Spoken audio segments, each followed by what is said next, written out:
नमस्कार।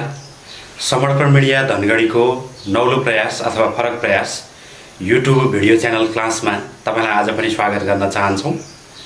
समर्पण मिडिया धनगढीको यस YouTube channel मार्फत हामीले विगत केही समयदेखि लोकसेवा तयारीका लागि तथा युनिभर्सिटीमा अध्ययनरत विद्यार्थी साथीहरूका लागि उपयोगी हुने किसिमले विभिन्न शीर्षकमा विभिन्न विषयवस्तुहरू समेटेर युट्युब च्यानल मार्फत भिडियो क्लासहरू प्रस्तुत गरिरहेका छौँ र त्यसै सिलसिलामा आज हामी अर्को एउटा नौलो भिडियो लिएर यहाँहरूको साथमा उपस्थित भएका छौँ।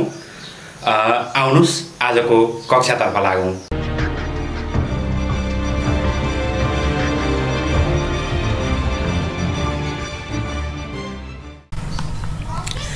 रिसर्च मेथोडोलोजीको आजको नयाँ क्लास अथवा नयाँ भिडियोमा सबै साथीहरूलाई स्वागत गर्न चाहन्छु र आजको हाम्रो टपिक छ chapter 2 literature searching and theoretical framework. यो टपिक अन्तर्गत हामीले पढ्ने पहिलो सब हेडिङ हो concept of literature review or literature survey. यो सब हेडिङबाट तपाईँ प्रश्न भइसक्नु भएको छ कि लिटरेचर रिभ्यू र लिटरेचर सर्वे भनेको एउटै कुरा हो। लिटरेचर रिभ्यू अथवा लिटरेचर सर्वे भनेको के हो भनेर छलफल गर्नुभन्दा अगाडि म यसलाई ब्रेक गर्न चाहन्छु। लिटरेचर भनेको के हो भनेर बुझ्नुभयो भने तपाईलाई लिटरेचर सर्वे भनेको के हो भनेर बुझ्न अझै सहज हुन्छ। त्यसकारण हामी सबैभन्दा पहिला लिटरेचर भनेको के हो भन्ने विषयमा छलफल गरौँ। डेफिनिसनमा जानुभन्दा पहिले म तपाईलाई एउटा एक्जाम्पलबाट प्रश्न पार्न चाहन्छु। तपाईँ आफूलाई एउटा रिसर्चर सम्झिनुस्। तपाईलाई कुनै एउटा फिल्डमा रिसर्च गर्नु छ। मानौ तपाईले रिसर्च गर्ने field commercial banks management in Nepal हो। Commercial banks management in Nepal भन्ने फिल्डमा पनि धेरैवटा रिसर्चका हेडिङहरू हुन्छन्। कमर्सियल बैंक म्यानेजमेन्ट भित्र गएर पनि तपाईले एसेट्स म्यानेजमेन्टको स्टडी गर्न सक्नुहुन्छ, प्रोफिटेबिलिटीको स्टडी गर्न सक्नुहुन्छ, लेन्डिङको स्टडी गर्न सक्नुहुन्छ, डिपोजिटको स्टडी गर्न सक्नुहुन्छ। त्यसकारण तपाईले रिसर्चको टपिक सिलेक्सन गरिसक्नु भएको छैन। फिल्ड र टपिक भनेको एउटै होइन। तपाईको रिसर्चको टपिक तपाईले अब सिलेक्सन गर्नुहुनेछ। खाली तपाईले अहिले मेरो रिसर्चको फिल्ड भनेको commercial banks management in Nepal हो भनेर तपाईले आफ्नो रिसर्चको फिल्ड मात्रै डिटरमाइन गर्नुभएको छ। त्यो भित्रको टपिक पनि सिलेक्सन भइसकेको छैन। Commercial banks management in Nepal भन्ने फिल्ड सिलेक्सन गर्नुभएको छ भने तपाईले यो फिल्डलाई बुझ्नको लागि पब्लिस्ड तथा अनपब्लिस्ड रिलेटेड पब्लिस्ड तथा unpublished related books, research reports, articles, journals, dissertations, thesis, government publications, reports of financial and marketing activities etcetera. यसरी पब्लिस्ड र अनपब्लिस्ड विभिन्न स्टडी मटेरियल्स अथवा रिडिङ मटेरियल्स कलेक्सन गर्नुहुन्छ। त्यो स्टडी मटेरियल्सलाई हामी रिसर्च मेथोडोलोजीको ल्याङ्ग्वेजमा लिटरेचर भन्छौँ। अझै एकपटक भन्छु, तपाईले जुन फिल्डमा रिसर्च गर्न गइरहनु भएको छ त्यो फिल्डसँग रिलेटेड प्रिभियस स्टडी मटेरियल्स त्यो पब्लिश पनि हुनसक्छ, अनपब्लिस्ड पनि हुनसक्छ। पब्लिस्ड अनपब्लिस्ड सबै मटेरियल्सहरूलाई, रिडिङ मटेरियल्सहरू, स्टडी मटेरियल्सहरूलाई एकैपटक एग्रिगेट फर्ममा भन्नु पर्यो भने लिटरेचर भनिन्छ। अब तपाईको फिल्ड भयो commercial banks management in Nepal. Commercial banks management in नेपालसँग रिलेटेड जति पनि पब्लिस्ड र अनपब्लिस्ड रिडिङ मटेरियलहरू छन् ती सबै रिडिङ मटेरियल भनेको तपाईको लागि लिटरेचर भयो। अब लिटरेचर रिभ्यू भनेको के हो? लिटरेचर रिभ्यू भनेको चाहिँ तपाईले यसरी आफूले रिसर्च गर्ने फिल्डसँग रिलेटेड लिटरेचर कलेक्सन गरिसकेपछि त्यो लिटरेचरको डिटेल स्टडी गर्नुहुन्छ, कम्प्रिहेन्सिभ स्टडी गर्नुहुन्छ र त्यो कम्प्रिहेन्सिभ स्टडीको आधारमा महत्त्वपूर्ण लागेका पोइन्ट्सहरूको समरी नोट बनाउनुहुन्छ। यसरी डिटेल स्टडी गर्दै समरी नोट्स बनाउने प्रक्रियालाई लिटरेचर रिभ्यू भनिन्छ। लिटरेचर भनेको रिडिङ मटेरियल्स, लिटरेचर रिभ्यू भनेको उक्त रिडिङ मटेरियल्स अथवा लिटरेचरको स्टडी। डेफिनेसनमा जानुस्। लिटरेचर रिभ्यू भनेको के हो?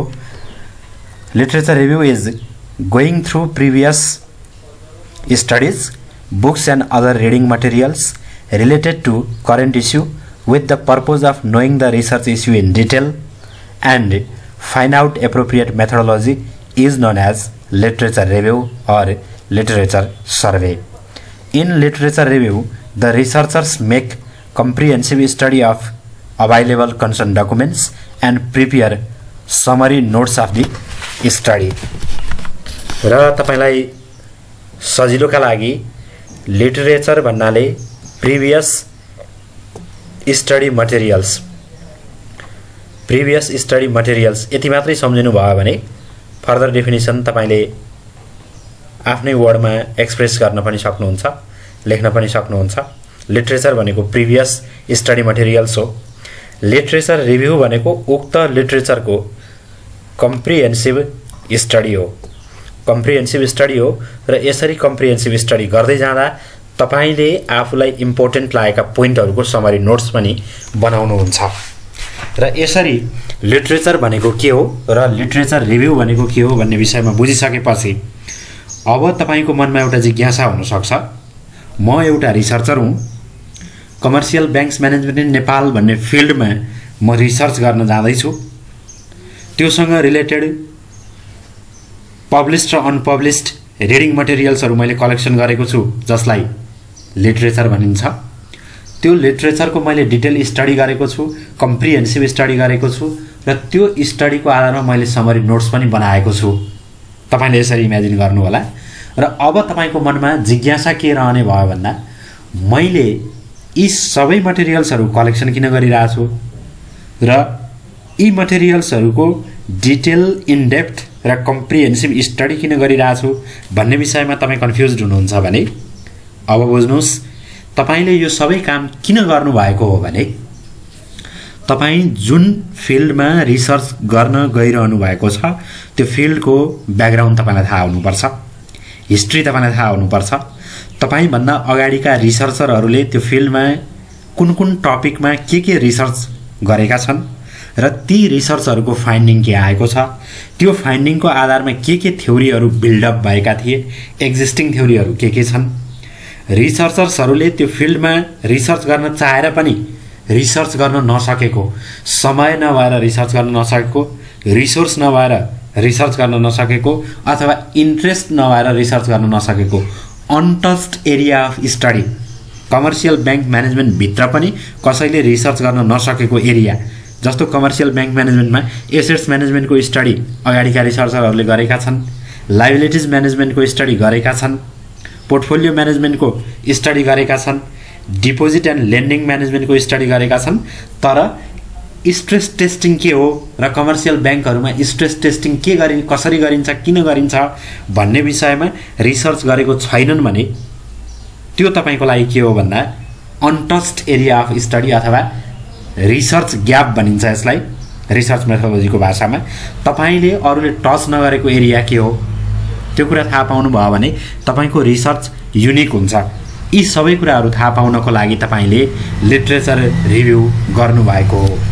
आफूभन्दा अगाडिका रिसर्चरहरूले डेटा कलेक्सन कसरी गरे, त्यसको लागि कुन टुल्सहरुको प्रयोग भयो, डेटाको एनालिसिस कसरी गरेका छन्, रिसर्च डिजाइन कसरी तयार पारेका थिए, रिसर्च फ्रेमवर्क कसरी डेभलप भएको थियो, रिसर्चमा कुन भेरिएबल्सहरुको प्रयोग भएको थियो, अब तपाईले के गर्दा ठीक हुन्छ भनेर यी सबै कुराहरुमा आफ्नो कन्सेप्ट क्लियर बनाउनको लागि रिसर्चरले लिटरेचर रिभ्यू गर्ने हो। तपाईले यी उद्देश्यहरु राखेर लिटरेचर रिभ्यू गर्नुहुन्छ। मैले यति भनिसकेपछि लिटरेचर रिभ्यू किन गरिन्छ, यसको इम्पोर्टेन्स के हो, पर्पज के हो, सिग्निफिकेन्स के हो भन्ने विषयमा तपाई आफै पनि क्लियर भइसक्नु भएको छ। Why to do literature review, literature review किन गर्ने, यसको महत्व के हो, उद्देश्य के हो। पहिलो point, to know the research previously conducted in the chosen field. मैले अघि तपाईलाई भनिसकेको छु कमर्शियल बैंक्स म्यानेजमेन्ट तपाईले चुज गरेको फिल्ड हो भने त्यो फिल्डमा आफूभन्दा अगाडिका रिसर्चरहरूले के काम गर्नु भएको छ, के रिसर्च गर्नु भएको छ भनेर तपाईले थाहा पाउनु जरुरी हुन्छ। त्यसैले यो फर्स्ट पोइन्टले भन्छ to know the research previously conducted in the chosen field. दोस्रो पोइन्ट हेर्नुस्, to identify the research gap. र यो पोइन्ट तपाईले नबिर्सिनु होला, रिसर्च ग्याप भन्नाले के बुझिन्छ? रिसर्च ग्याप भन्नाले तपाईले जुन फिल्डमा रिसर्च गर्न गइरहनु भएको छ त्यही फिल्डमा कुनै पनि रिसर्चरले रिसर्च नगरेको टपिक अथवा अनटच्ड एरिया, त्यो अनटच्ड एरियालाई रिसर्चमा रिसर्च ग्याप भनिन्छ। यदि त्यस्तो अनटच्ड एरिया छ भने तपाईले त्यो अनटच्ड एरियामा रिसर्च गर्नुभयो भने तपाईको रिसर्च बिल्कुल नयाँ हुन्छ। त्यसकारणले गर्दा तपाईको रिसर्चको भ्यालु बढ्न जान्छ। त्यसैले कुन इस्युमा अथवा कुन टपिकमा आफूभन्दा अगाडिका रिसर्चरहरूले रिसर्च गरेकै छैनन् भन्ने कुरा थाहा पाउनको लागि पनि तपाईले लिटरेचर रिभ्यू गर्नुपर्छ टु डेभलप थ्योरिटिकल फ्रेमवर्क। यहाँ सम्झिनु होला, लिटरेचर रिभ्यूको आधारमा हामी थ्योरिटिकल फ्रेमवर्क बनाउँछौँ, रिसर्च डिजाइन बनाउँछौँ। थ्योरिटिकल फ्रेमवर्क भनेको डिपेन्डेन्ट भेरिएबल र इन्डिपेन्डेन्ट भेरिएबलहरू बीचको रिलेसनशिपको प्रेजेन्टेसन हो। रिसर्चको स्टडी गर्दै गर्दा धेरै साथीहरू कन्फ्युज हुने पोइन्ट हो थ्योरिटिकल फ्रेमवर्क। थ्योरिटिकल फ्रेमवर्कको डिटेल हामी अर्को च्याप्टरमा पनि छलफल गर्छौँ, तर तपाईँ अहिले नै सम्झिनु होला, रिसर्चमा थ्योरिटिकल फ्रेमवर्क भन्नाले तपाईको रिसर्चमा रहेका डिपेन्डेन्ट र इन्डिपेन्डेन्ट भेरिएबलहरू बीचको रिलेसनशिपको प्रेजेन्टेसनलाई थ्योरिटिकल फ्रेमवर्क भनिन्छ। तपाईले लिटरेचर रिभ्यू गरिसकेपछि मेरो रिसर्चलाई एफेक्ट गर्ने भेरिएबल्सहरू यी हुन् भनेर भेरिएबल्सहरू फाइन्ड आउट गर्नुहुन्छ, डिपेन्डेन्ट भेरिएबल र इन्डिपेन्डेन्ट भेरिएबलहरू छुट्याउनुहुन्छ, अनि ती भेरिएबल्सहरूको बीचमा आपसमा कस्तो सम्बन्ध छ भनेर relationship between or among the variables define गर्नुहुन्छ र त्यो प्रेजेन्टेसनलाई हामी थ्योरिटिकल फ्रेमवर्क भन्छौँ। थ्योरिटिकल फ्रेमवर्कको आधारमा जहिले पनि हाइपोथेसिस डेभलप गरिन्छ। त्यसकारण यो सिक्वेन्स सम्झनु होला, लिटरेचर रिभ्यूको आधारमा थ्योरिटिकल फ्रेमवर्क बन्छ, लिटरेचर रिभ्यूको आधारमा थ्योरिटिकल फ्रेमवर्क बन्छ, थ्योरिटिकल फ्रेमवर्कको आधारमा हाइपोथेसिस बिल्डअप गरिन्छ। हाइपोथेसिस बिल्डअप गरिसकेपछि उक्त हाइपोथेसिसलाई टेस्ट गरेर रिसर्चको रिजल्ट फाइन्ड आउट गरिन्छ। फेरि एकपटक भन्छु, लिटरेचर रिभ्यूको आधारमा थ्योरिटिकल फ्रेमवर्क बिल्डअप गरिन्छ, थ्योरिटिकल फ्रेमवर्कको आधारमा हाइपोथेसिस डेभलप गरिन्छ, हाइपोथेसिसलाई टेस्ट गरेर हामी रिसर्चको फाइन्डिङ अथवा रिसर्चको रिजल्ट चाहिँ फाइन्ड आउट गर्छौँ। त्यसैगरी research design to develop research design, तपाईले आफ्नो रिसर्च डिजाइन गर्नको लागि पनि लिटरेचर रिभ्यू गर्नुपर्छ। रिसर्च डिजाइन भन्नाले तपाईले कन्डक्ट गर्न गइरहनु भएको रिसर्चलाई ओभरअल प्लानिङ गर्नु भनिएको हो। तपाईले रिसर्च कहाँबाट स्टार्ट गर्ने, रिसर्चको इन्डिङ कहाँ गएपछि हुन्छ, रिसर्च किन गर्ने, रिसर्च कहिले गर्ने, रिसर्च कसले गर्ने, रिसर्च कसको लागि गर्ने, रिसर्चमा तपाईले कति टाइम लगाउनुहुन्छ, कति रिसोर्स, कति म्यानपावर, कति बजेट लगाउनुहुन्छ, त्यो सबै कुराको ओभरअल प्लानिङ स्ट्रक्चर। तपाईले डेटा कलेक्सन कसरी गर्नुहुन्छ, डेटा कलेक्सनका टुल्सहरू के हुन्, डेटा एनालिसिस कसरी गर्नुहुन्छ, डेटाको प्रेजेन्टेसन कसरी गर्नुहुन्छ, ती सबै कुराको प्लानिङ भनेको ओभरअल प्लानिङ र स्ट्रक्चर, जसलाई हामी रिसर्च डिजाइन भन्छौँ। रिसर्च डिजाइन बनाउनको लागि पनि तपाईले लिटरेचर रिभ्यू गर्नै पर्छ। To update the current issues, मैले अघि भनिसकेँ, तपाईले जुन फिल्डमा रिसर्च गर्न गइरहनु भएको छ त्यो फिल्डको विषयमा तपाईँ अपडेटेड हुनुपर्छ। अपडेटेड हुनका लागि बजारमा अभाइलेबल भएका पब्लिस्ड अनपब्लिस्ड सबै मटेरियल्स अथवा लिटरेचरको स्टडी गर्नुपर्छ। त्यही लिटरेचरको स्टडी गर्ने कामलाई हामी लिटरेचर रिभ्यू भन्छौँ। To know the method of data analysis, आफूभन्दा अगाडिका रिसर्चरहरूले डेटा कलेक्सन कसरी गरे, डेटा एनालिसिस कसरी गरे, ती डेटा कलेक्सन र डेटा एनालिसिसका टुल्स र मेथड्सहरू फेलियर भए कि सक्सेसफुल भए, त्यसको आधारमा तपाईले आफ्नो लागि एप्रोप्रिएट हुने डेटा कलेक्सनको टुल्स र डेटा एनालिसिसको बेसहरू के हो भन्ने कुरा क्लियर हुन सक्नुहुन्छ। त्यसैगरी to assess the success of various research design, मैले माथिल्लै पोइन्टमा भनिसकेको छु, अगाडिका रिसर्चरहरूले कुन रिसर्च डिजाइन प्रयोग गर्दा त्यो रिसर्च डिजाइन सफल भयो र कुन रिसर्च डिजाइनहरू फेलियर भयो भन्ने आधारमा तपाईँ आफ्नो लागि सक्सेसफुल रिसर्च डिजाइन र सक्सेसफुल थ्योरिटिकल फ्रेमवर्क बिल्डअप गर्न सक्नुहुन्छ। सक्सेसफुल तरिकाले डेटा कलेक्सन र एनालिसिसका टुल्सहरू सिलेक्सन गर्न सक्नुहुन्छ। To identify the potential relationship between र अमङ द भेरिएबल्स, माथि पनि भनिसकिएको छ थ्योरिटिकल फ्रेमवर्कमा थ्योरिटिकल फ्रेमवर्क भनेकै डिपेन्डेन्ट र इन्डिपेन्डेन्ट भेरिएबल्सहरु बीचको रिलेसनशिपको प्रेजेन्टेसन हो। त्यसको आधारमा हाइपोथेसिस बिल्डअप गरिन्छ र हाइपोथेसिस भनेको चाहिँ estimated relationship between or among dependent and independent variables हो। To help in development of hypothesis, यसले हाइपोथेसिस डेभलप गर्न सहयोग गर्छ। To identify the data sources that other researchers had used, र हामीभन्दा अगाडिका रिसर्चरहरूले डेटाको कुन कुन सोर्स प्रयोग गर्नुभएको थियो भन्ने कुरा थाहा पाउनको लागि पनि हामीले लिटरेचर रिभ्यू गर्नु जरुरी हुन्छ। र साथीहरू, यति छलफल गरिसकेपछि लिटरेचर के हो भन्ने विषयमा तपाईँ कन्फ्युज्ड हुनुहुन्न भन्ने कुरामा म विश्वस्त छु। लिटरेचर भन्नाले तपाईँ जुन फिल्डमा रिसर्च गर्न गइरहनु भएको छ त्यो फिल्डसँग रिलेटेड, त्यो फिल्डसँग रेलेभेन्ट जति पनि स्टडी मटेरियल्सहरू अभाइलेबल छन् ती सबै पब्लिस्ड र अनपब्लिस्ड मटेरियल्सहरूलाई लिटरेचर भनिन्छ। त्यो लिटरेचर कलेक्सन गरिसकेपछि त्यसको डिटेल कम्प्रिहेन्सिभ स्टडी गर्नु र त्यो स्टडीको आधारमा आफूलाई महत्त्वपूर्ण लागेका पोइन्टहरूको समरी नोट बनाउनुलाई लिटरेचर रिभ्यू भनिन्छ। यसरी तपाईले लिटरेचर रिभ्यू गर्दा तपाईँ जुन फिल्डमा रिसर्च गर्न गइरहनु भएको छ त्यो फिल्डको बारेमा तपाईलाई ब्याकग्राउन्ड थाहा हुन्छ, हिस्ट्री थाहा हुन्छ, आफूभन्दा अगाडिका रिसर्चरहरूले गरेको रिसर्चहरू थाहा हुन्छ, रिसर्च ग्याप थाहा हुन्छ, थ्योरिटिकल फ्रेमवर्क डेभलप गर्न सक्नुहुन्छ, त्यसैगरी रिसर्च डिजाइन बनाउन सक्नुहुन्छ, करेन्ट इस्युहरू के छन् त्यो फिल्डमा आफूलाई अपडेटेड राख्न सक्नुहुन्छ, डेटा कलेक्सन र डेटा एनालिसिसका विभिन्न टुल्स र मेथोडोलोजी थाहा पाउन सक्नुहुन्छ, कुन चाहिँ रिसर्च डिजाइन सक्सेसफुल हुन सक्छ भनेर अगाडिका रिसर्चरहरूको रिसर्चबाट तपाईले नलेज गेन गर्न सक्नुहुन्छ, भेरिएबल्सहरू आइडेन्टिफाई गर्दै ती भेरिएबल्सहरूको बीचमा के रिलेसनशिप हुन्छ भनेर तपाईले थ्योरिटिकल फ्रेमवर्क र हाइपोथेसिस डेभलप गर्दै रिसर्च भेरिएबल्सहरूको रिलेसनशिप प्रेजेन्टेसन गर्न सक्नुहुन्छ र डेटाका विभिन्न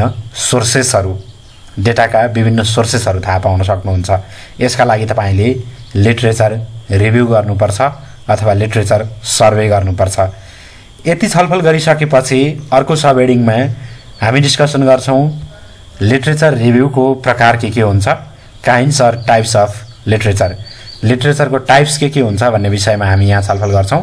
लिटरेचरको तीनवटा टाइप हुन्छ। प्राइमरी लिटरेचर भनेको अनपब्लिस्ड लिटरेचर भनेको के हो मैले माथि भनिसकेँ, बुक्स जर्नल्स सबै कुराहरू आउँछन् त्यसमा। त्यो मध्येमा अनपब्लिस्ड लिटरेचरलाई प्राइमरी लिटरेचर भनिन्छ, पब्लिस्ड लिटरेचरलाई सेकेन्डरी लिटरेचर भनिन्छ।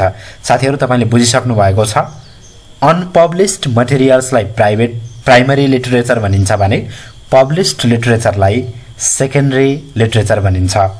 र त्यसैगरी टर्सियरी लिटरेचर भनेको चाहिँ तपाईले कुनै पनि सेकेन्डरी लिटरेचर पढ्दै जाँदा, सेकेन्डरी लिटरेचरको स्टडी गर्दै जाँदा कुनै कुरा बुझ्नु भएन र नबुझेको कुरा थाहा पाउनको लागि, नबुझेको कुराको विषयमा सर्च गर्नको लागि तपाईले डिक्सनरीको प्रयोग गर्नुभयो, साइटेसन क्याटलग्स अथवा इन्साइक्लोपिडिया हेर्नुभयो भने त्यसलाई टर्सियरी लिटरेचर भनिन्छ। फेरि एकपटक सम्झाउँछु, प्राइमरी लिटरेचर भन्नाले अनपब्लिस्ड मटेरियल्स, प्राइमरी लिटरेचर भनेको अनपब्लिस्ड मटेरियल्स, सेकेन्डरी लिटरेचर भनेको पब्लिस्ड मटेरियल्स र टर्सियरी लिटरेचर भनेको चाहिँ सेकेन्डरी लिटरेचर यानी कि पब्लिस्ड। उदाहरणको लागि मानौं तपाई कुनै बुक पढ्दै हुनुहुन्छ, कमर्सियल बैंक म्यानेजमेन्ट इन नेपालकै एक्जाम्पलमा जान्छु म।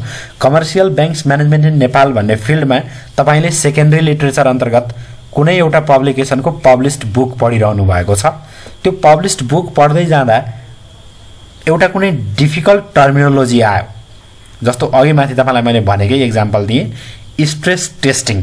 कमर्सियल बैंक म्यानेजमेन्टमा स्ट्रेस टेस्टिङ भन्ने टर्मिनोलोजी आयो, तपाईले स्ट्रेस टेस्टिङ भनेको बुझ्नु भएन अनि त्यो बुक पढ्न छोडेर तपाई डिक्सनरीमा जानुभयो र डिक्सनरीबाट स्ट्रेस टेस्टिङ भनेको के हो भनेर त्यसको मिनिङ सर्च गर्नुभयो भने तपाईले डिक्सनरीको प्रयोग गर्नु भनेको चाहिँ टर्सियरी लिटरेचर हो। त्यसको अर्थ tertiary literature is gateway to secondary resource.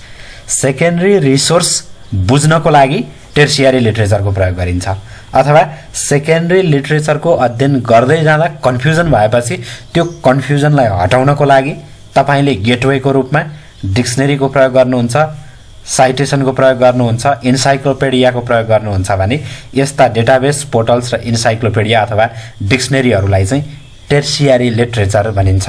यसरी लिटरेचरको तीनवटा प्रकार हुन्छ, प्राइमरी, सेकेन्डरी र टर्सियरी। प्राइमरी, सेकेन्डरी र tertiary. Relation of literature to research. रिसर्चसँग लिटरेचरको के सम्बन्ध छ? हामीले अगाडि पनि भनिसक्यौँ, रिसर्चको बिगिनिङ भनेकै लिटरेचरबाट हुन्छ।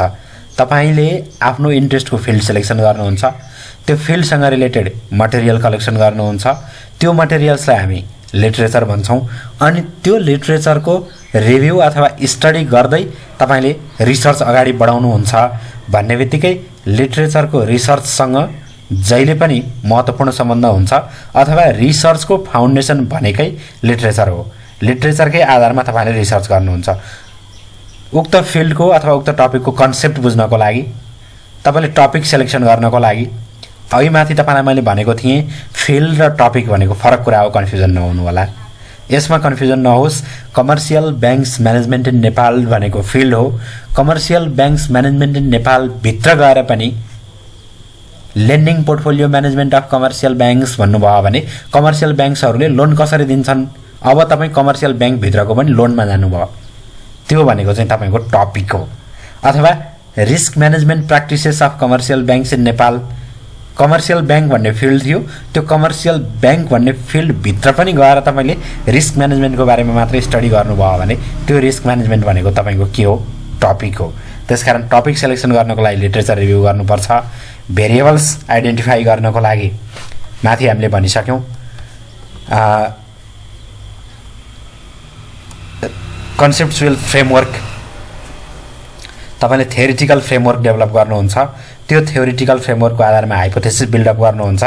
थ्योरिटिकल फ्रेमवर्कमा पनि तपाईले डिपेन्डेन्ट र इन्डिपेन्डेन्ट भेरिएबल्सहरू बीचको रिलेसनसिप देखाउनुहुन्छ र हाइपोथेसिसमा पनि तपाईले डिपेन्डेन्ट र इन्डिपेन्डेन्ट भेरिएबल्सहरूको इस्टिमेटेड रिलेसनसिप देखाउनुहुन्छ, जसका लागि भेरिएबल्सहरू आइडेन्टिफाई गर्नुपर्छ। Develop conceptual framework. तपाईले कन्सेप्चुअल फ्रेमवर्क डिपेन्डेन्ट र इन्डिपेन्डेन्ट भेरिएबल्सहरू बीचको रिलेसनसिप डेभलप गर्नुपर्छ, हाइपोथेसिस डेभलप गर्नुपर्छ। त्यसको लागि तपाईले लिटरेचरको प्रयोग गर्नुहुन्छ। Decide research design. Research design भनेको ओभरअल प्लानिङ एन्ड स्ट्रक्चर। रिसर्चको प्लानिङ र स्ट्रक्चर बनाउनलाई रिसर्च डिजाइन भनिन्छ, जसको लागि लिटरेचर रिभ्यू गर्नुपर्छ। Select the instrument for data collection. Data collection कसरी गर्ने, डेटा एनालिसिस कसरी गर्ने। डेटा कलेक्सन गर्दा प्राइमरी डेटा प्रयोग गर्ने हो कि सेकेन्डरी डेटा प्रयोग गर्ने हो? प्राइमरी डेटा हो भने प्राइमरी डेटा क्वेसनरबाट कलेक्सन गर्ने हो कि इन्टरभ्यू लिएर कलेक्सन गर्ने हो कि फिल्डमा गएर अब्जर्भेसन गर्ने हो? इन्स्ट्रुमेन्ट्सहरू सिलेक्सन गर्नको लागि। र select the tools for data analysis. Data analysis गर्दा तपाईले विभिन्न स्ट्याटिस्टिकल, म्याथमेटिकल, फाइनान्सियल र अकाउन्टिङ टुल्सहरूबाट डेटाको एनालिसिस गर्न सक्नुहुन्छ। यी सबै कुराहरू गर्नको लागि तपाईले लिटरेचर रिभ्यू गर्नुपर्छ। त्यसकारण रिसर्चको फाउन्डेसन भनेकै लिटरेचर हो। Relation of literature to research भनेको ठाउँमा तपाईले लिटरेचरले रिसर्चलाई कुन कुन ठाउँमा हेल्प गर्छ भनेर यी पोइन्टहरू मेन्सन गर्नु होला। र यस पछाडिको हाम्रो सब हेडिङ छ कन्सेप्ट अफ थ्योरिटिकल फ्रेमवर्क। यो क्लास अथवा यो भिडियो बिगिनिङबाट ध्यान दिएर हेरिरहनुभएका साथीहरूलाई थ्योरिटिकल फ्रेमवर्क भनेको के हो मैले भन्नै पर्दैन। थ्योरिटिकल फ्रेमवर्कको विषयमा मैले माथि नै धेरै पटक भनिसकेको छु। हामी कुन फिल्डमा रिसर्च गर्ने हो, फिल्ड सिलेक्सन गर्छौँ, मटेरियल्स कलेक्सन गर्छौँ जसलाई लिटरेचर भनिन्छ, लिटरेचर रिभ्यू गर्छौँ अथवा मटेरियल्सको स्टडी गर्छौँ। त्यो स्टडीको आधारमा हामीले हाम्रो रिसर्चमा प्रयोग हुने डिपेन्डेन्ट र इन्डिपेन्डेन्ट भेरिएबल्सहरू फाइन्ड आउट गर्छौँ र ती डिपेन्डेन्ट र इन्डिपेन्डेन्स भेरिएबलहरू बीचको प्रेजेन्टेसन भनेकै थ्योरिटिकल फ्रेमवर्क हो। त्यसकारण थ्योरिटिकल फ्रेमवर्क बनाउनको लागि पनि लिटरेचर रिभ्यू गर्नुपर्छ। The presentation of relationship between dependent and independent variables is called theoretical framework.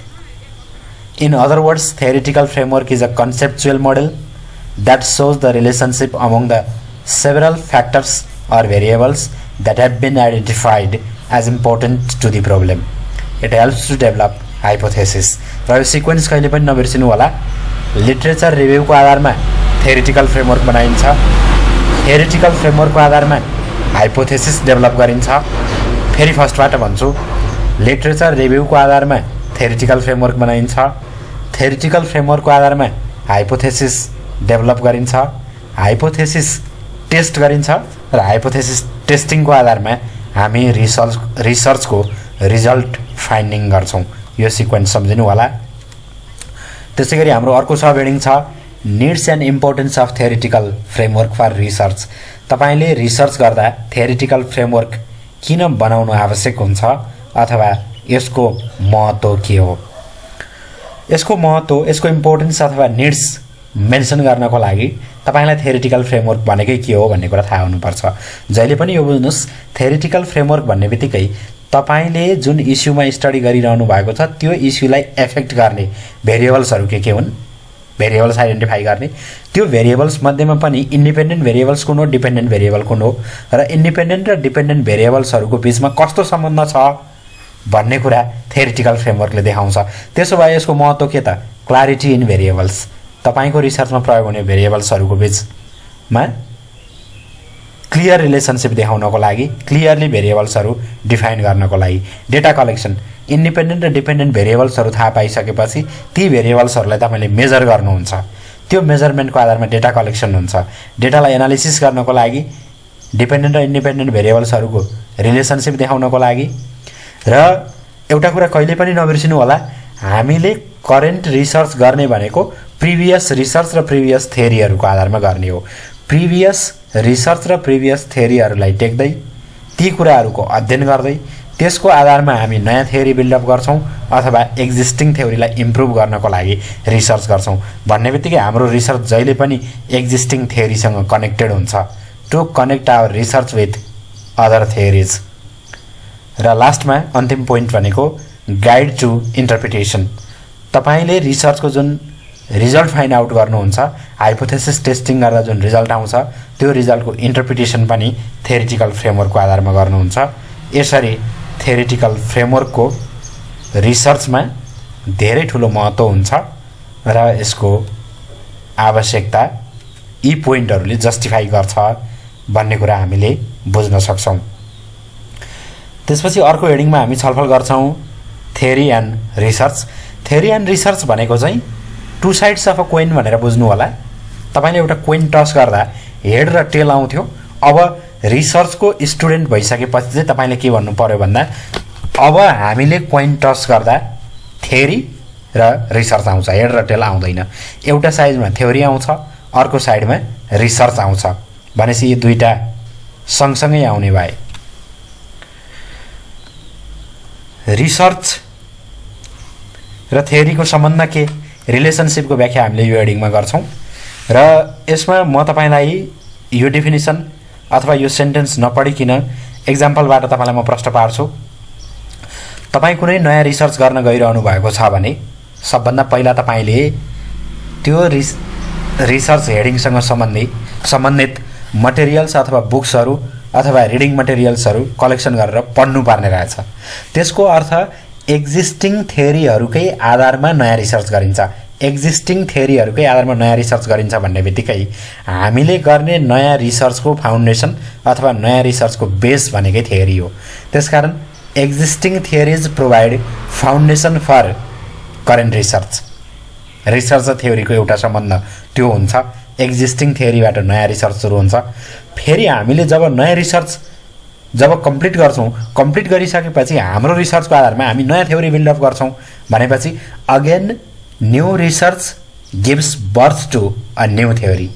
भन्ने बित्तिकै रिसर्च थ्योरीकै आधारमा हुन्छ, थ्योरी रिसर्चकै आधारमा जन्मिन्छ। यसरी रिसर्च र थ्योरीको बीचमा म्युचुअल रिलेसनसिप हुन्छ अथवा अन्योन्याश्रित सम्बन्ध हुन्छ भन्दै हामीले रिसर्च र थ्योरीको सम्बन्धको विषयमा छलफल गरेका छौँ। र साथीहरू, यति बेला तपाईले यो चार्ट देखिरहनु भएको छ, इन्डक्टिभ रिजनिङ र डिडक्टिभ रिजनिङ भनेर देखाइएको छ। तपाईलाई सम्झिन सजिलो होस् भन्नको लागि म यहाँ दुईवटा शब्द प्रयोग गर्छु। इन्डक्टिभलाई इन्क्रिजिङ भनेर बुझ्नु होला, डिडक्टिभलाई डिक्रिजिङ भनेर बुझ्नु होला। इन्डक्टिभलाई इन्क्रिजिङ मैले किन भनिरहेको छु भने तपाईले यो एरो हेड हेर्न सक्नुहुन्छ। यो एरो अपवर्ड मुभमेन्ट देखाउँछ इन्डक्टिभ रिजनिङमा र डिडक्टिभ रिजनिङमा यो एरो हेड हेर्नुभयो भने यो एरोले डिक्रिजिङ मुभमेन्ट देखाउँछ। त्यसकारण इन्डक्टिभ रिजनिङलाई इन्क्रिजिङ मुभमेन्ट भनेर सम्झिनु होला र डिडक्टिभ रिजनिङलाई डिक्रिजिङ प्याटर्न भनेर बुझ्नुभयो भने तपाईलाई सम्झिन सजिलो हुन्छ भन्नको लागि मैले यी शब्दहरूको प्रयोग गरेको हुँ। र तपाईलाई म एउटा उदाहरणबाट बुझाउँछु। तपाई एक रिसर्चर हुनुहुन्छ र उदाहरणको लागि मानौँ तपाईले आजसम्म गाई देख्नु भएको छैन। तपाईले गाई देख्नुभयो, त्यो अब्जर्भेसन हो। गाईको 2 वटा सिङ थियो अथवा मानौँ गाईको 4 वटा खुट्टा थियो। तपाईले गाईको 4 वटा खुट्टा देखिसकेपछि तपाईलाई के लाग्यो? म यही विषयमा रिसर्च गर्छु भन्ने लाग्यो। तपाईले अर्को गाई खोज्नुभयो, 4 वटै खुट्टा थियो, त्यो भनेको प्याटर्न मिल्यो। फेरि अर्को गाई खोज्नुभयो, 4 वटै खुट्टा थियो, प्याटर्न मिल्यो। यसरी अब्जर्भेसन गर्दै प्याटर्न फाइन्ड आउट गर्दै टेन्टेटिभ हाइपोथेसिस बनाइन्छ र त्यो हाइपोथेसिस टेस्ट गरेर नयाँ थ्योरी बनाइन्छ भने त्यसलाई इन्डक्टिभ रिजनिङ भनिन्छ। गाईको 4 वटा खुट्टा देख्नुभयो, त्यसैमा रिसर्च गर्न मन लाग्यो, अर्को गाई खोज्नुभयो, 4 वटै खुट्टा थियो, अर्को गाई खोज्नुभयो, 4 वटै खुट्टा थियो, अर्को गाई खोज्नुभयो, 4 वटै खुट्टा थियो। प्याटर्न अब्जर्भेसनबाट प्याटर्न पत्ता लगाउनु भयो। त्यो प्याटर्नको आधारमा तपाईले हाइपोथेसिस बनाउनु भयो। A cow has 4 legs, a cow does not have 4 legs। Hypothesis 2 वटा बनाइन्छ, नल हाइपोथेसिस र अल्टरनेटिभ हाइपोथेसिस। र तपाईले टेस्ट गरिसकेपछि a cow has 4 legs true हुन पनि सक्छ, a cow does not have 4 legs true हुन पनि सक्छ। यी 2 वटा हाइपोथेसिस मध्ये कुनै हाइपोथेसिस ट्रू र कुनै हाइपोथेसिस फल्स हुन्छ। र अन्तिममा तपाईले टेस्ट गर्दै जाँदा अ काउ हैज 4 legs भन्ने हाइपोथेसिस ट्रू भयो र a cow does not have 4 legs भन्ने हाइपोथेसिस फल्स भयो भने अब तपाईले थ्योरी के बनाउनु भयो भन्दा तपाईको ट्रू भएको hypothesis a cow has 4 legs लाई तपाईले आफ्नो थ्योरीको रूपमा व्याख्या गर्नुभयो भने यसलाई इन्डक्टिभ रिजनिङ एप्रोच भनिन्छ। यसरी इन्डक्टिभ रिजनिङ एप्रोचमा अब्जर्भेसनको आधारमा थ्योरी बनाइन्छ। नयाँ थ्योरी बिल्डअप गर्नको लागि इन्डक्टिभ रिजनिङ एप्रोचको प्रयोग गरिन्छ। त्यसैगरी डिडक्टिभ रिजनिङ एप्रोच भनेको त्यसको ठ्याक्कै अपोजिट। तपाईले कुनै मान्छेको थ्योरी पढ्नुभयो, कुनै रिसर्चरले आफ्नो थ्योरीमा लेखेको थियो अ काउ हैज 4 legs। तपाईलाई शंका लाग्यो, त्यो गाईको 4 वटै खुट्टा हुन्छ त? तपाईले गाई देख्नु भएको थिएन। अनि त्यसको आधारमा तपाईले हाइपोथेसिस बनाउनु भयो, a cow has 4 legs, a cow does not have 4 legs। त्यसपछि तपाई अब्जर्भेसनमा जानुभयो, अब्जर्भेसनमा गएर गाई खोज्नुभयो, हेर्नुभयो 4 वटा खुट्टा थियो, a cow has 4 legs true भइराछ, a cow does not have 4 legs false भइराछ। फेरि तपाईले अर्को गाई खोज्नुभयो, 4 वटै खुट्टा थियो, अर्को गाई खोज्नुभयो, 4 वटै खुट्टा थियो भनेपछि तपाईको null hypothesis a cow has 4 legs true हुन जान्छ र a cow does not have 4 legs false हुन जान्छ। यसरी तपाईले पढेको theory a cow has 4 legs नै ट्रू थियो भनेर तपाईले थ्योरीलाई कन्फर्म गर्नुभयो।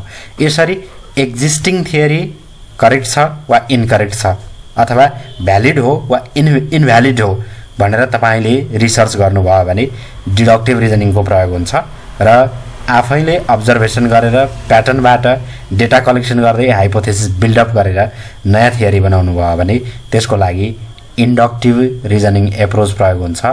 अब तपाईलाई म डेफिनेसन देखाउँछु। डिडक्टिभ रिजनिङ भनेको डिक्रिजिङ एरो। तपाईले सम्झिरहनु भयो होला। Confirmation of validity of an existing theory, भइराखेको थ्योरी ट्रू हो अथवा फल्स हो भनेर भ्यालिडिटी कन्फर्मेसन गर्ने। A deductive approach is aimed at testing an existing theory. तपाईले existing theory टेस्ट गर्ने हो। It moves from a theory to observation for the confirmation of its validity or its amendment. र हामी अघि जुन table जुन chart हेर्यौं त्यो चार्टमै हेरेको कुरा तपाईले यसरी यो एरोमा पनि देखाउन सक्नुहुन्छ। सेम प्रोसेस हो। डिडक्टिभ रिजनिङमा थ्योरीबाट बिगिनिङ गरिन्छ, हाइपोथेसिस बिल्डअप गरिन्छ, अब्जर्भेसन र डेटा कलेक्सन गरिन्छ र confirmation or amendment of theory भनेको तपाईले त्यो थ्योरी कन्फर्म हो अथवा डिस्कन्फर्म हो भने तपाईले त्यो थ्योरीमा सुधार गर्न सक्नुहुन्छ। यसरी भइराखेको थ्योरीको भ्यालिडिटी टेस्ट गर्नको लागि डिडक्टिभ रिजनिङ एप्रोच प्रयोग गरिन्छ भने त्यसको अपोजिट इन्डक्टिभ रिजनिङ एप्रोच भनेको अब्जर्भेसनबाट नयाँ थियोरी बिल्डअप गर्नको लागि। इन्डक्टिभ रिजनिङ एप्रोच भनेको development of a new theory and inductive approach is concern with development of new theory emerging from the data collection through observation. Just opposite to deductive reasoning, it moves from observation to development of a new theory. यसमा observation गरिन्छ, pattern अथवा trend identify गरिन्छ। यहाँ spelling TREND भएको छ, TREND, trend, formulate hypothesis and develop theory. यसरी हामीले रिसर्चको दुईवटा एप्रोच हुन्छ, इन्डक्टिभ रिजनिङ र डिडक्टिभ रिजनिङ भनेर मैले तपाईलाई एप्रोचहरूको व्याख्या गरेको छु र फेरि एकपटक तपाईलाई म यो फिगर देखाउँछु, कन्फ्युज नहुनु होला। इन्डक्टिभ रिजनिङ भनेको अब्जर्भेसन, प्याटर्न, हाइपोथेसिस हुँदै थियोरी बिल्डअप गर्ने। तपाईले आफूले नयाँ थियोरी बनाउने हो। अहिलेको एक्जाम्पल सम्झिनु होला।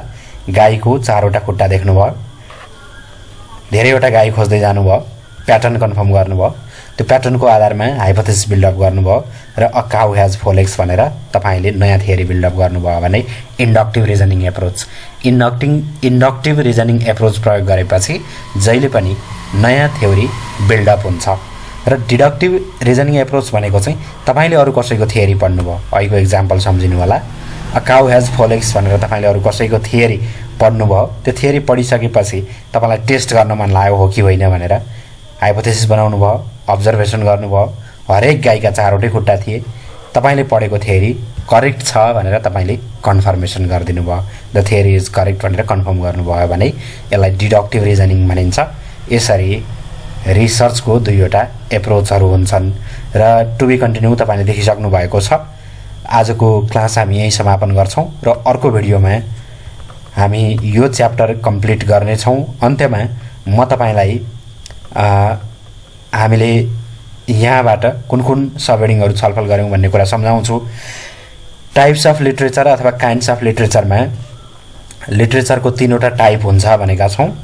सबैभन्दा पहिलो प्राइमरी लिटरेचर भनेको अनपब्लिश्ड, सेकेन्डरी लिटरेचर भनेको पब्लिश्ड र टर्सियरी लिटरेचर भनेको चाहिँ सेकेन्डरी लिटरेचर पढ्दै जाँदा कन्फ्युजन भयो भने त्यो कन्फ्युजन हटाउनको लागि इन्साइक्लोपेडिया, डिक्सनरी, साइटेसन जस्ता कुराहरू प्रयोग गरिन्छ भने त्यसलाई टर्सियरी लिटरेचर भनिन्छ। कन्फ्युज नहुनु होला। लिटरेचर भन्ने बित्तिकै पब्लिश्ड, अनपब्लिश्ड सबै मटेरियल्सहरू पर्छ, जसमध्येमा प्राइमरी लिटरेचर भनेको अनपब्लिश्ड मटेरियल्स, सेकेन्डरी लिटरेचर भनेको पब्लिश्ड मटेरियल्स र सेकेन्डरी लिटरेचर अथवा पब्लिश्ड मटेरियल। मानौ तपाईले कुनै बुक पढ्दै गइरहनु भएको छ, बुकमा तपाईले कुनै एउटा डिफिकल्ट कुरा भेट्नुभयो। उदाहरणको लागि तपाईले स्टेरियोटाइपिङ भन्ने वर्ड भेट्नुभयो। स्टेरियोटाइपिङको मिनिङ तपाईलाई थाहा थिएन र त्यो मिनिङ सर्च गर्नका लागि तपाईले डिक्सनरीको प्रयोग गर्नुभयो भने यो डिक्सनरीमा तपाईले स्टेरियोटाइपिङको मिनिङ सर्च गर्नुलाई टर्सियरी लिटरेचर भनिन्छ। त्यसकारण सेकेन्डरी लिटरेचर पढ्दै जाँदा कन्फ्युजन भएका कुराहरू डिक्सनरीमा, इन्साइक्लोपेडियामा हेरिन्छ रेफरेन्सको रूपमा, जसलाई टर्सियरी लिटरेचर भनिन्छ। यो तपाईले बुझिसक्नु भएको छ। As relation of literature to research भन्ने हेडिङमा हामीले रिसर्चसँग लिटरेचरको के सम्बन्ध हुन्छ भन्ने विषयमा छलफल गरेका छौं र यी पोइन्टहरूको व्याख्या मैले अगाडि नै गरिसकेको छु। थ्योरिटिकल फ्रेमवर्क भनेको डिपेन्डेन्ट र इन्डिपेन्डेन्ट भेरिएबल्सहरूको रिलेसनशिपको प्रेजेन्टेसन हो भनेर मैले अगाडि नै व्याख्या गरिसकेको छु र तपाईलाई मैले धेरै पटक सम्झाएको छु। लिटरेचर रिभ्यू गरिन्छ, त्यसको आधारमा थ्योरिटिकल फ्रेमवर्क बन्छ, थ्योरिटिकल फ्रेमवर्कको आधारमा हाइपोथेसिस बन्छ, हाइपोथेसिसलाई टेस्ट गरिसकेपछि हाम्रो रिसर्चको रिजल्ट आउँछ अथवा हाम्रो रिसर्चको फाइन्डिङ आउँछ भन्ने कुरा हामीले गरेका छौं। थ्योरिटिकल फ्रेमवर्कको महत्त्व के हो, यसको आवश्यकता किन पर्छ भन्ने कुरा हामीले यहाँ छलफल गर्यौं र थ्योरी एन्ड रिसर्च भन्ने हेडिङमा हामीले थ्योरी र रिसर्चको कस्तो सम्बन्ध हुन्छ भन्ने विषयमा छलफल गरेका थियौं र यहाँ हामीले समरीमा के भन्यौं भने एक्जिस्टिङ थ्योरीकै आधारमा नयाँ रिसर्च गरिन्छ, नयाँ रिसर्चको आधारमा फेरि नयाँ थ्योरी बन्छ भनेपछि रिसर्चको आधारमा थ्योरी, थ्योरीको आधारमा रिसर्च, यो दुईटाको बीचमा म्युचुअल रिलेसनशिप हुन्छ भन्ने विषयमा हामीले छलफल गरेका छौं र अन्तिम हेडिङमा हामीले रिसर्च एप्रोचको व्याख्या गर्यौं। रिसर्च एप्रोच अन्तर्गत हामीसँग दुईवटा एप्रोचहरू छन्, डिडक्टिभ र inductive reasoning, deductive reasoning approach र inductive reasoning approach. Inductive reasoning approach भनेको observation, data collection, pattern, tentative hypothesis हुँदै नयाँ थियरी बिल्डअप गर्ने। त्यसकारण डेभलपमेन्ट अफ न्यू थियरी, तपाईले नयाँ थियरी बनाउनको लागि इन्डक्टिभ रिजनिङ प्रयोग गर्नुहुन्छ भने अरु कुनै रिसर्चरको थियरी ट्रू हो अथवा फल्स हो भन्ने कुरा कन्फर्म गर्नको लागि, भ्यालिडिटी टेस्ट गर्नको लागि डिडक्टिभ रिजनिङ एप्रोच प्रयोग गर्नुहुन्छ भन्नेसम्मको कुरा आजको क्लासमा गरेका छौं। आजको हाम्रो भिडियो क्लास हेरिसकेपछि तपाईको मनमा भएका सल्लाह सुझाव र प्रतिक्रियाहरू हामीलाई प्रदान गर्नको लागि कमेन्ट बक्स अथवा स्क्रिनमा देखाइएको हाम्रो इमेल आइडी को प्रयोग गर्न सक्नुहुनेछ। यदि तपाईले अझै पनि हाम्रो च्यानल सब्स्क्राइब गर्नुभएको छैन भने सब्स्क्राइब गर्न नभुल्नु होला अनि यो भिडियोलाई लाइक, शेयर र कमेन्ट गर्न नभुल्नु होला भन्दै आजको क्लासबाट छुट्टिन्छौं। अर्को क्लासमा फेरि भेट हुनेछ। हवस् त, नमस्ते।